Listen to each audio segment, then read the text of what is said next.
Salut à vous tous.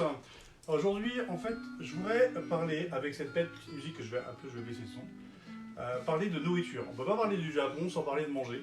Et alors, les gens qui me connaissent, ils savent que je suis pas un aventurier de la bouffe. Moi, je suis très content avec des coquillettes de jambon et avec de la purée. Et aux grandes dames de Marie, parce que moi, ma cuisine est plutôt simple.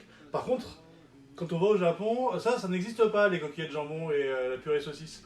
Donc on est bien obligé de se lancer et ça a été dur dans un premier temps, mais c'est assez facile aujourd'hui.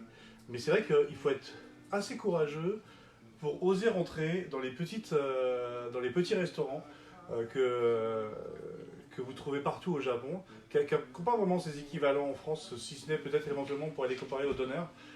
Sauf qu'au Japon, ce genre de petites gargotes, il y en a vraiment beaucoup. Et on y propose plein de choses, des ramen, enfin chaque petit restaurant a ses spécialités. Il y en a qui vont être spécialisés en okonomiyaki, etc. Donc aujourd'hui, je voulais vraiment vous parler de ça, parce que avec Marie, nous quand on va au Japon, on aime beaucoup une chaîne de resto qui s'appelle Osho, un peu spécialisée en gyoza. Et c'est un peu notre péché mignon, mais je voulais aussi vous parler de ce manga qui s'appelle Le Gourmet Solitaire. Alors, Le Gourmet Solitaire, je me suis vraiment retrouvé dedans quand je suis allé au Japon. C'est-à-dire que ça parle d'un homme pas très pressé, sûrement commercial, qui va le midi manger dans des restos de petites gargotes différentes à chaque fois. Et chaque petit resto va être le prétexte à un voyage dans son passé, ça va résonner en fait en lui sur des choses. Donc à chaque histoire, on parle d'un plat particulier et c'est vraiment une balade dans un Japon avec le prisme de la gastronomie. C'est dessiné très finement. L'auteur c'est Jiro Taniguchi qui est ce qu'on pourrait appeler le chaînon manquant entre la BD franco-belge et le manga.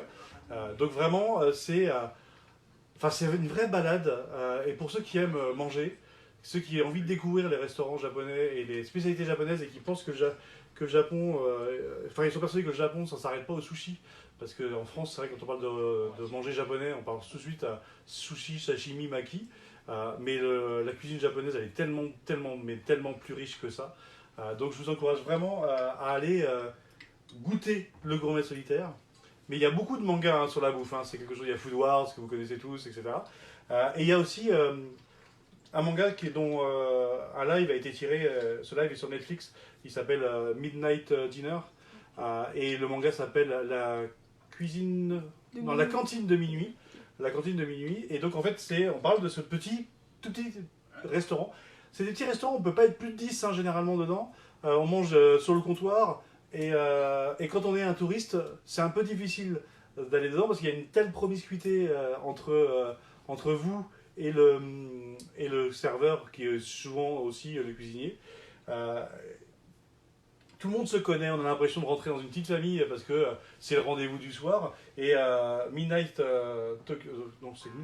Dinner raconte vraiment ce côté un petit peu rencontre autour d'un plat, autour d'une spécialité, et avec des personnages qui sont des vraies personnalités. Et le restaurant de ce live, de cette série, a pour particularité d'ouvrir à minuit et de fermer à 6h du matin. Typique ce genre de restaurant qui en France n'existerait pas. Il y a une vie à Tokyo après minuit, et on y rencontre tous les gens qui travaillent la nuit, que ce soit des gens qui travaillent à la radio, des acteurs, des taxis, des prostituées. Donc tout ce genre de faune qu'on peut rencontrer la nuit au Japon, dans les rues de Tokyo. Voilà, je voulais vous parler de ça parce que c'était vraiment un petit coup de cœur et une envie de manger japonais en ce moment qui est terrible, quoi. Marie me fait signe oui de la tête, je sais pas si elle a envie de manger japonais aussi, mais voilà, à très bientôt. Je vous laisse manger pas japonais, et si vous avez des plats préférés japonais, laissez des commentaires pour nous parler aussi de votre expérience par rapport au repas et à la bouffe japonaise. Voilà, à très bientôt.